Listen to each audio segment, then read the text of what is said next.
let's take a look at these beautiful, efficient frontiers. You can see that there are some portfolios that were possible before that are not going to be possible anymore once we bring in ESG constraints. But it turns out that there are still many portfolios which are efficient under these new ESG constraints. And if you compare them to the original unconstrained ones, they are actually just as good. So what you see here is actually quite surprising, because initially we thought that bringing in these constraints would really limit the set of available portfolios to investors. But it turns out that they can actually still construct portfolios that are just as good in terms of their return volatility trade-off.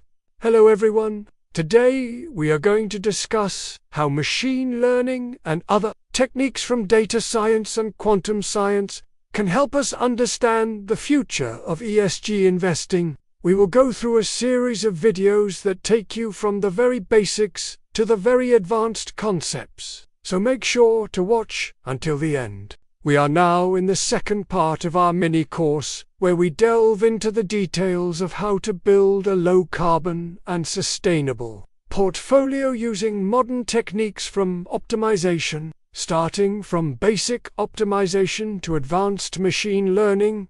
We are covering it all. If you haven't seen the first part yet, please check out our playlist on ESG investing fundamentals. So today we are looking at how to optimize for ESG constraints. For instance, what happens to our portfolio if we add the constraint that we can not invest in any stocks that are not in the top 40% of their industry based on their ESG rating? Well, let's find out by coding a simple quadratic optimization problem in Python. First, we define our objective function, which is half times the dot product of the weight vector W with the covariance matrix, sigma times the weight vector plus minus lambda times the dot product of the weight vector with the expected returns vector R.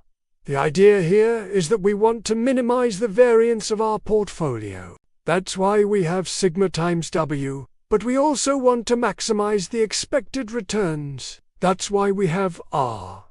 The parameter lambda controls the trade-off between minimizing the variance and maximizing the expected returns. Then we define our constraint, which is that the sum of the ESG score for each stock times its corresponding weight must be greater than or equal to a given threshold. Here we load in the data which contains both the expected returns and the covariances between stocks. We also load in the ESG scores of companies, and we split the data into training and testing sets.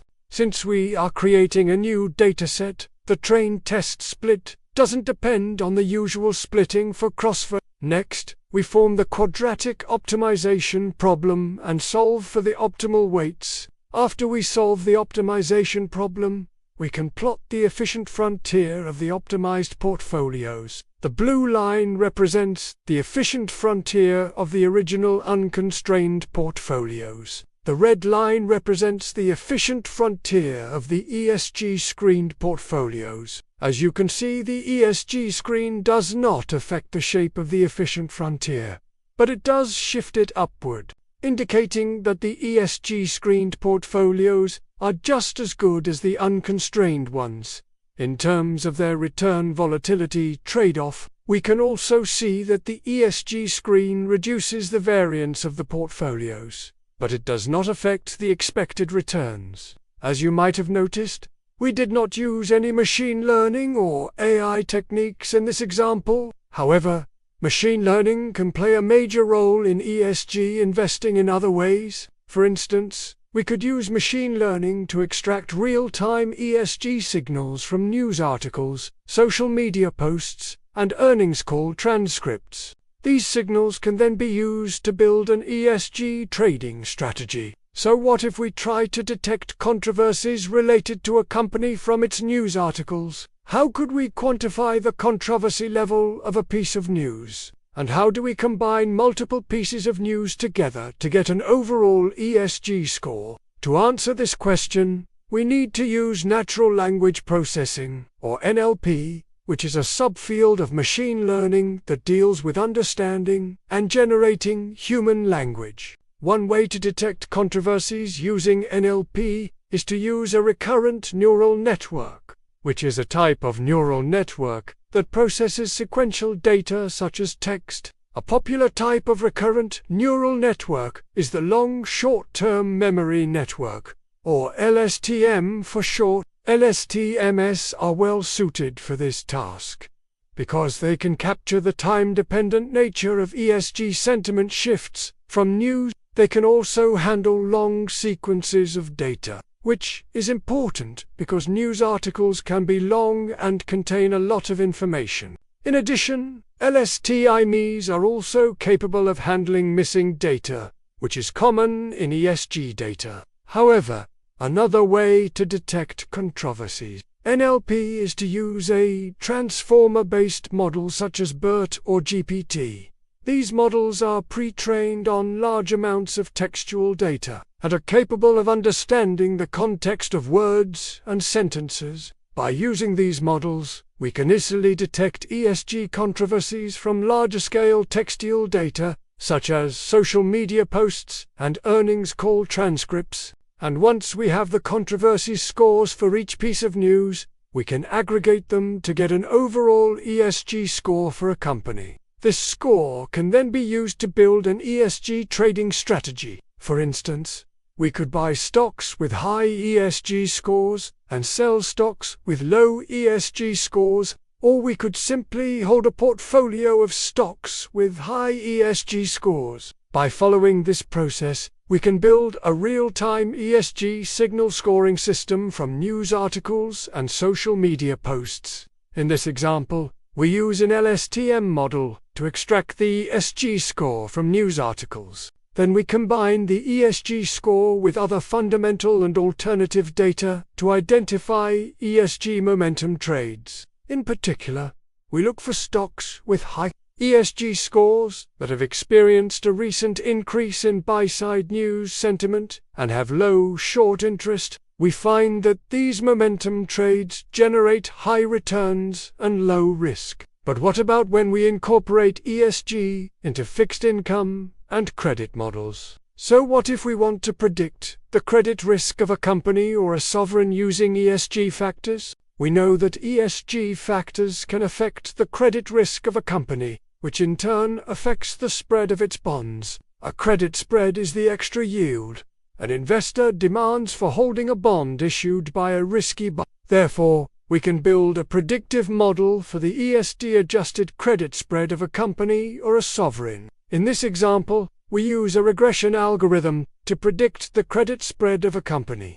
The model takes three inputs: the ESG score of the company, GDP growth, and inflation. The GDP growth and inflation are used to control for macroeconomic effects on credit risk. The ESG score is used to capture the effect of ESG factors on credit risk. The output of the model is the credit spread of the company. We fit the model to historical data and then use it to predict the credit spreads of companies. The results show that ESG scores have a significant effect on credit spreads, both for corporate and sovereign debt. The effect is stronger for companies with high ESG scores, which means that these companies enjoy lower credit spreads due to their strong ESG performance. This finding is consistent with previous research showing that ESG factors affect credit risk. For instance, companies with better ESG performance tend to have lower default rates and fewer credit rating downgrades.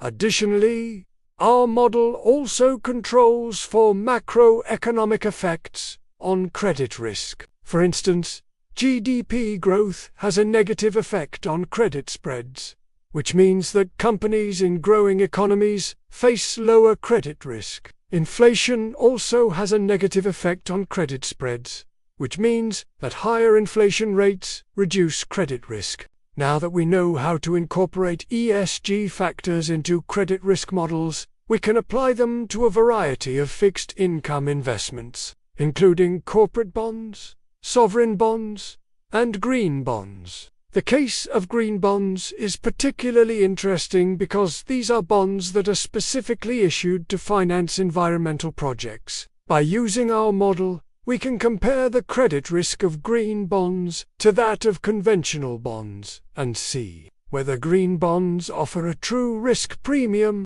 We start by defining a decision tree that classifies ESG funds based on their revenue share, emissions, and board diversity. The fund is classified as dark green if it meets the net zero target. Otherwise, it is classified as light green if it partially meets the ESG criteria and non-ESG fund otherwise. Then we apply the decision tree to a set of funds and visualize the results using the heat map shows the percentage of funds that fall into each ESG category. As you can see, most funds fall into the non-ESG category, which means that there is a lot of room for improvement in terms of ESG integration in the financial sector. So far, we have covered a lot of ground, from basic optimization to machine learning to credit, modeling, and taxonomy. However, there is one more technique that we need to discuss, which is quantum computing.